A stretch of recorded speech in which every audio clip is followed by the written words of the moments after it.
तो आपने बड़ी मुश्किल से अपने अकूस्टिक पैनल्स बना लिए और अब वक्त है कि आप उनको प्लेस करें, उनको हैंग करें।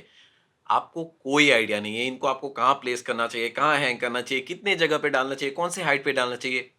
इस वीडियो में मैं आपको बता रहा हूँ।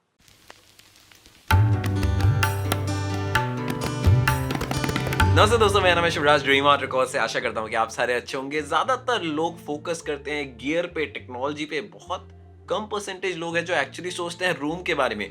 और जो फैक्ट है वो ये है कि नो मैटर आपके पास कितने एक्सपेंसिव स्टूडियो मॉनिटर्स हो, माइक्रोफोन हो, लेकिन अगर आपका कमरा जहाँ पे आप गाने सुन रहे हैं, जहाँ पे आप गाने बना रहे हैं, जहाँ पे आप म्यूजिक तैयार कर रहे हैं, वो ट्रीटेड नहीं है, वो बैलेंस नहीं है, तो वो जो अच्छे महंगे गियर हैं वो अच्छे साउंड नहीं करने वाले ना। इसमें थोड़ा सा ट्विस्ट है कि अगर आपने तरीके से अपने एकूस्टिक ट्रीटमेंट को करा, अगर आपने करेक्ट वे से करा, तो आपके जो कान हैं वो हमेशा शुक्रगुजार होंगे आपके कि आपने इतने अच्छी तरीके से अपने रूम को तैयार किया। लेकिन अगर आपने इनको करेक्ट नहीं किया तो अनफॉर्चुनेटली आपको एक पहले से भी खराब रूम पे रहना पड़ेगा for a long period of time ना। इससे पहले कि मैं आपको कुछ भी डिटेल में बताऊं, पहले जाके आप डिसाइड करें कि क्या आप उस रूम को अ लिसनिंग रूम बनाना चाहते हैं, एक कंट्रोल रूम बनाना चाहते हैं, या फिर आप एक रिकॉर्डिंग रूम बनाना चाहते हैं। ये डिसाइड करना बहुत जरूरी है, कंसिडरिंग हम होम स्टूडियोज की बात कर रहे हैं जहां पर ज्यादातर रिकॉर्डिंग और मिक्स मास्टर एक ही कमरे में होता है। हम इस वीडियो में इस तरीके के रूम के ट्रीटमेंट के बारे में बात करेंगे। ऑल्सो छोटी सी बात, अगर आप सोच रहे हैं रूम करेक्शन सॉफ्टवेयर जो है वो आपके मैजिकल सीक्रेट टूल्स है, तो ऐसा नहीं है भाई। क्योंकि मैजिकल सीक्रेट टूल जो है वो रूम इटसेल्फ है। आपके जो करेक्टिव ईक्यू है, जो वो सॉफ्टवेयर आपको करके देगा, वो आपके कुछ फ्रीक्वेंसीज को टेम डाउन कर सकता है, लेकिन इससे कॉम फिल्टरिंग आपके कमरे से नहीं हटेगा, इससे लॉन्ग रिवर्ब टाइम को भी आप मैनेज नहीं कर सकते हैं। सो ये आपका सीक्रेट वेपन नहीं है। Okay, now talking about the actual process, आप इनको प्लेस कहां करेंगे जो आपने अब्जॉर्बर्स बनाए।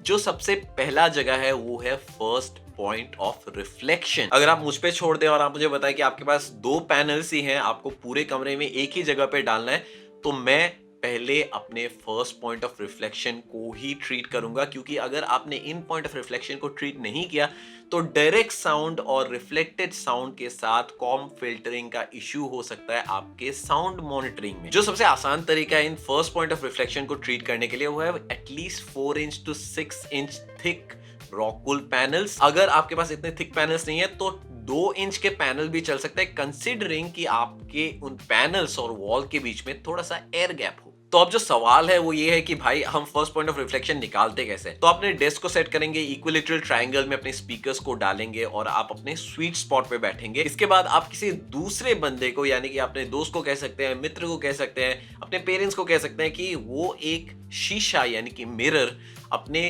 राइट हैंड साइड के वॉल पे, यानी कि आप जहां पे बैठे हैं उसके राइट हैंड साइड के वॉल पे बिल्कुल टॉप से लेके एंड तक मूव करे, यानी कॉर्नर टू कॉर्नर वो मूव करे। तो जब वो शीशा मूव कर रहे होंगे वॉल पे चिपकाते हुए, एक पॉइंट ऐसा आएगा कि राइट हैंड साइड पे आपको अपने जगह से नहीं हिलना। राइट हैंड साइड पे आपको लेफ्ट का जो आपका स्पीकर है जो आपने प्लेस किया है इक्विलेटरल ट्रायंगल में, उसका कोन दिखाई देगा इस मिरर पर। तो ये जो प्लेस है ये आपका फर्स्ट पॉइंट ऑफ रिफ्लेक्शन है, इसको आपको सबसे पहले ट्रीट करना है। सिमिलरली आप फिर लेफ्ट वॉल पे जाएंगे, लेफ्ट वॉल पे एक शीशा आप चिपकाते हुए वॉल से मूव करेंगे कॉर्नर टू कॉर्नर, जहां पे आपको राइट हैंड साइड का कोन दिखेगा, वो आपका again first point of reflection होगा ना। इसको अगर आप एक स्टेप अप करना चाहते हैं तो आप जाके डायरेक्टली अपने डेस्क के ऊपर एक क्लाउड सीलिंग अब्जॉर्बर का इस्तेमाल कर सकते हैं, जो ऊपर से हैंग करेगा आपके टेबल के रिफ्लेक्शन को खत्म करने के लिए। तो इसके बाद जो आता है वो है बेस ट्रैप्स और लो फ्रीक्वेंसी अब्जॉर्बर्स। जैसे मैं हमेशा कहता हूं, हाईज कंट्रोल करना बहुत आसान है, लेकिन लोस को कंटेन करना और कंट्रोल करना इतना आसान नहीं है। बहुत सारे होम स्टूडियोज का यही इश्यू होता है कि जो हाई फ्रीक्वेंसीज होती है वो काफी बैलेंस्ड होता है, काफी कंट्रोल्ड होता है, लेकिन जब हम लोस की बात करें तो वो अगर आपके फैले हुए हैं, अगर स्प्रेड आउट साउंड कर रहे हैं, अगर मडी साउंड कर रहे हैं, क्लियर नहीं सुनाई दे रहा है, पंच नहीं आ रहा है, तो शायद आपको बेस ट्रैप्स या फिर लो फ्रीक्वेंसी अब्जॉर्बर्स के बारे में सोचना चाहिए। नाउ कॉर्नर ट्रैप्स और बेस ट्रैप्स जो है वो आपको इंस्टॉल करना चाहिए आपके फ्रंट वॉल पे, यानी कि आप जहां बैठे हैं आपके आगे वाले वॉल पे आप कॉर्नर्स पे अपने बेस ट्रैप्स को इंस्टॉल करेंगे। नाउ मेरा जो रिकमेंडेशन है वो ये है कि आप सीलिंग से लेके फ्लोर तक पूरे कंप्लीट जगह को, कंप्लीट कॉर्नर को कवर करे बेस ट्रैप्स या कॉर्नर ट्रैप्स का इस्तेमाल करते हुए। नाउ इसके अलावा एक सुपर चंक का भी कंसेप्ट है जहां पे आप 18 इंच का वॉल बनाते हैं आपके आगे, यानी कि आप अपने फ्रंट पे super chunk of rockwool absorbers का एक वॉल बनाएंगे।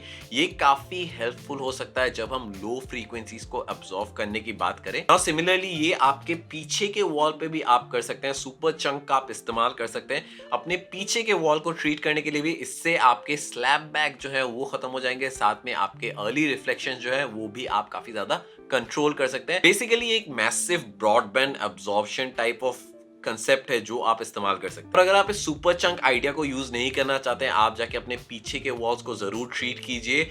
जो आप यूज कर सकते हैं वो अगेन आप एक 6 inch to 8 inch thick rockwool panels का इस्तेमाल कर सकते हैं पीछे, ताकि आपको अर्ली रिफ्लेक्शंस भी इतनी ज्यादा बॉदर ना करें। नाउ की थिंग जो आपको समझनी चाहिए वो ये है कि हर कमरा अलग होता है, हर रूम अलग होता है जिस तरीके से वो साउंड करता है। तो अपना वक्त लेके उस रूम को सीखिए जरूर कि कहाँ पे आपकी फ्रीक्वेंसीज कैसी साउंड कर रही है।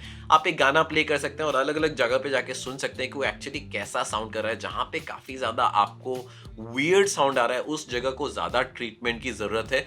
इसके अलावा आप इस बात को भी समझे कि ज्यादा एब्जॉर्प्शन आंसर नहीं है।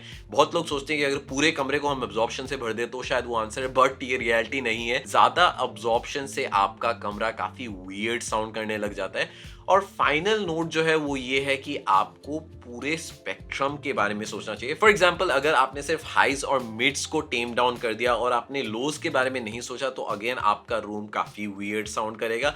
और ये उल्टा भी हो सकता है, अगर आपने सिर्फ बेस को कंट्रोल किया, लो फ्रीक्वेंसीज को कंट्रोल किया और हाइज के बारे में नहीं सोचा तो आपका रूम अगेन बहुत वियर्ड साउंड करेगा। और ये सारी चीजें ट्रीट करने के बाद जो आखिरी चीज आपके पास रहता है वो है डिफ्यूजन। डिफ्यूजन काफी फन चीज है। डिफ्यूजन आपके उस डेड कमरे में थोड़ा सा लाइफ भर सकता है, थोड़ी सी जान भर सकता है, म्यूजिकल बना सकता है आपके कमरे को। अगर आप डिफ्यूजर्स डालना चाहते हैं तो आपको कहाँ डालना चाहिए? आपको जाके बैक वॉल पे डालना चाहिए। अगर आपके लिसनिंग पोजीशन से 10 फीट दूर है पीछे का वॉल तो आपको एक डिफ्यूजर डालने से काफी ज्यादा बेनिफिट हो सकता है, काफी म्यूजिकल साउंड कर सकता है। अगर हम बड़े स्टूडियोज की बात करें तो बड़े स्टूडियोज में यूजुअली क्या होता है कि वो बिग चंक होता है, पीछे सुपर चंक जो है वो पीछे होता है, उसके ऊपर डिफ्यूजर्स डाला जाता है ताकि थोड़ी सी फ्रीक्वेंसी स्कैटर हो और वो थोड़ा सा म्यूजिकल साउंड करे, थोड़ा सा रूम खुले। नहीं तो सिर्फ अब्जॉर्प्शन से आपका रूम काफी छोटा और टाइट साउंड कर सकता है, जो ज्यादा कंफर्टेबल नहीं है म्यूजिशियंस या ऑडियोफाइल्स के लिए। जो फाइनल नोट है वो ये है कि आपका कमरा जितना छोटा होगा उतना ज्यादा आपको ट्रीट करने की जरूरत पड़ेगी, उतना ज्यादा आपको एकूस्टिकली उसके बारे में सोचना पड़ेगा। और मेरा सजेशन ये रहेगा कि आप शुरू कीजिए अपने कमरे को 20-30% ट्रीट करने से, धीरे धीरे आप चीजों को ऐड कीजिए। आप इनगो जाके पूरे कमरे को एब्जॉर्बर्स से मत भरिए, आप स्लोली बिल्ड कीजिए। रूम पे सुनिए आपको कौन से जगह पे लग रहा है कि एब्जॉर्प्शन की जरूरत है, कौन से जगह पे डिफ्यूजन की जरूरत है, उस हिसाब से आप उस कमरे को ट्रीट कीजिए। तो ये था मेरा वीडियो एकूस्टिक ट्रीटमेंट के बारे में। होपफुली आपको इस वीडियो से कुछ सीखने को मिला। अगर आपको वीडियो पसंद आया प्लीज जाए मेरे चैनल को सब्सक्राइब करें, बेल के आइकन को दबाना मत भूलिएगा। मैं मिलता हूँ आपको अगले वीडियो में, तब तक टेक केयर, साइन आउट।